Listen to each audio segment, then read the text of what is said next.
Digging deeper into the lawsuit filed by 6 women claiming a former Austin priest sexually abused them.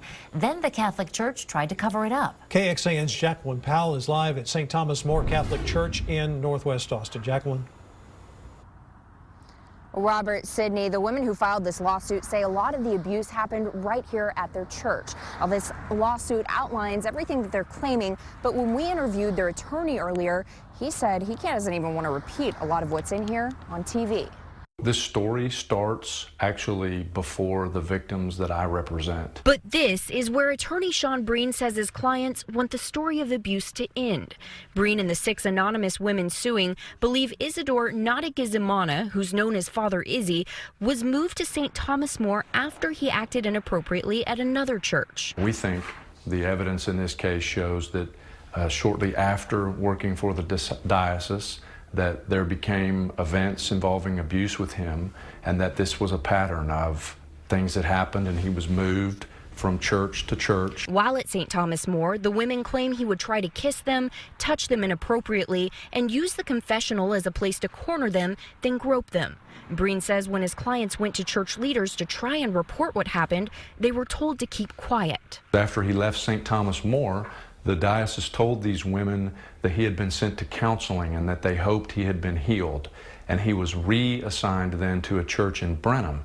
Unfortunately, the diocese didn't tell the people in Brenham about this, and that's part of the problem. The women say the other part of the problem is the church's reporting system. The Austin Diocese uses a program called Ethics in Ministry. It outlines the steps for reporting abuse, but it only specifies abuse that involves children or vulnerable adults, meaning the elderly or people who are mentally handicapped. The women in this case feel it created a loophole for the church when it came to responding to their claims. Part of the purpose and the hope of this lawsuit by these victims is that the gap currently in the policy, this notion that if you're a woman, you're not a priority. Well, in addition to Father Izzy, the women are also suing the bishop, who they say didn't help them, and the Austin Diocese as a whole. They're asking for $1 million in damages. Live in Austin, Jacqueline Powell, KXAN News.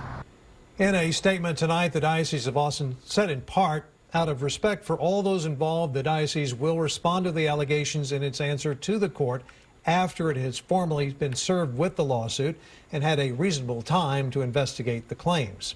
It's worth noting that the U.S. Conference of Catholic Bishops closed today in Baltimore as after the Pope stopped a formal vote on reform measures to address the priest abuse scandal. The Vatican wants U.S. bishops to wait until after a meeting at the Vatican in February. The president of the U.S. Conference, Cardinal Daniel DiNardo of the Galveston-Houston Archdiocese, laid out the plan he wanted to bring up for a vote earlier in the week. Number 1, a third-party reporting system.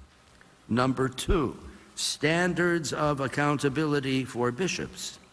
Number 3, a lay commission for the investigation of complaints against bishops. The Catholic Church in Texas will release all the names of clergy credibly accused of abusing children by the end of January. One of the victims in this new lawsuit said she contacted Cardinal DiNardo's office to complain about Father Isidore Notagizimana in the summertime. The suit alleges office staff members told her they would address the matter, but because the alleged victims were adults, they did not have imminent concerns. The lawsuit claims she was told to consider asking other women who said they were abused by the priest to come forward to the diocese.